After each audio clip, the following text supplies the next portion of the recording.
Thank you, nice. Straight ahead, please. Straight ahead, down the front. Yes. Can I ask you to stand here at once for one more? And thank you so much. Thank you.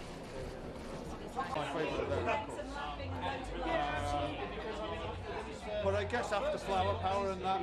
Engelbert Humperdinck kept Strawberry Fields Forever off the top of the charts, and people said that when the Beatles didn't go in at #1 that you know, they were finished. But another thing is, like, the Beatles have had a #2 record, and we'll probably have one, and Engelbert Humperdinck's even better than Blur, so...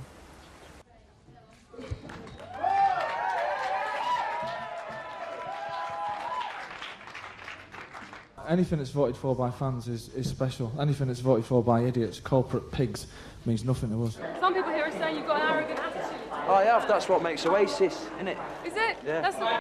I think it was the thing that when you look back to the 90s and what they represented a fresh sense of hedonism, but also for a lot of people, I think they represented a sense of social mobility that hadn't been seen in a long while. The fact that here was these two lads from a council house in Burnage in Manchester who suddenly became the biggest band in Britain, were creating the biggest songs in Britain and had this swagger and this attitude that so many aspired to. And they were just brilliant live. And I think so many people loved that, and people who were of a similar age were able to like latch on to that. And when you have things like that, I think it's natural that they obviously get ingrained into memories and core parts of your life. Like you look back at the Nebworth gigs, and there's so many people that are in their 40s and 50s now that will remember that as one of like the key milestones of their early years. So now, if we're speaking 16 years after they split up, and suddenly the fans are given a chance to relive that one more time and have this band back together, when many thought it would be impossible given how acrimonious that split was in 2009, it's natural that there will be like a clamour of those fans who will want to see them again. But also, I think that there's a certain timelessness with Oasis.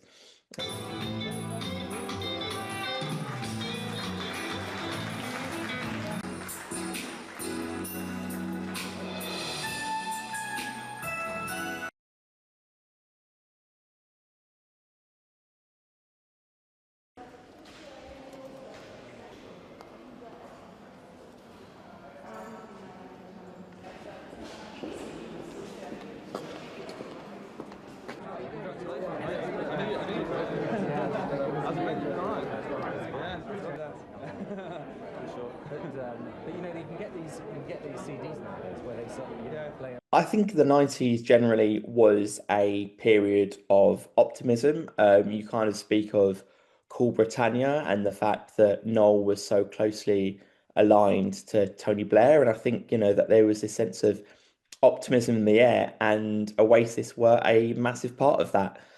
So I think that optimism and that kind of joy that they offered in their music was part of it. But also the swagger, the kind of old rock and roll spirit, like you mentioned, the 60s.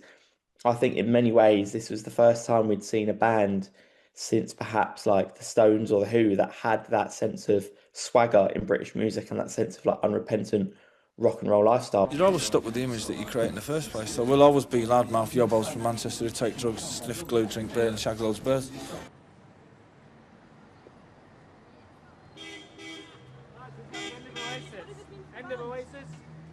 No member's bigger than the band, you know. If you don't want to do it, then that's it, you know.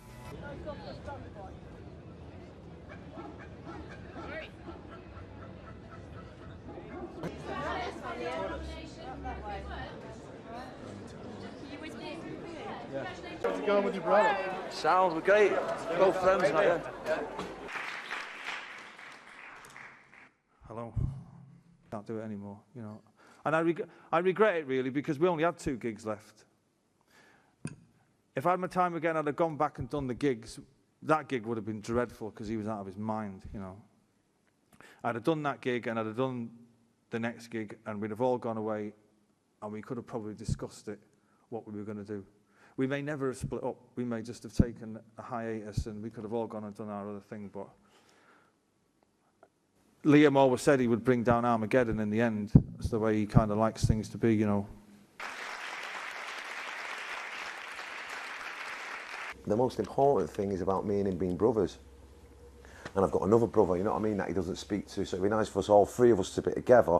And obviously my mum's still alive, so she gets upset by it, but he thinks that I'm sort of like desperate to get the band back together and for money, and it's not. I didn't join a band to make money. I joined a band to have fun, you know what I mean, and get off my head and, you know, go and see the world and that, you know what I mean. If I'm only, I'd do it for nothing. If everyone else is doing it for nothing. There's been a lot of talk about the distance between them. We've seen them showing up in different cars to reunions.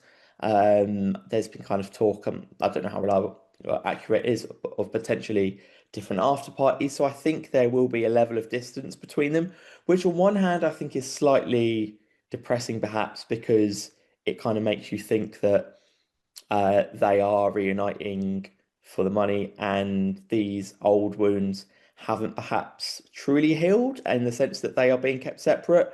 But also, I think, you know, naturally, with age, with a lot of people, you mellow a lot more.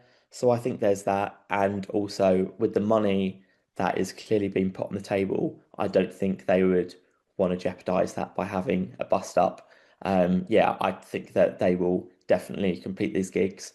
And I suspect that it won't be the last we see of them. I can think, you know, considering not they haven't just sold out the UK and European shows, they've sold out massive stadium dates in the US, and that's particularly interesting considering like the first time round, it was always seen that like the US was the one territory that Oasis couldn't, you know, quite hack. But when they announced those dates, they're like, okay, right, America, we're giving you a second chance. It's like the tagline that they used.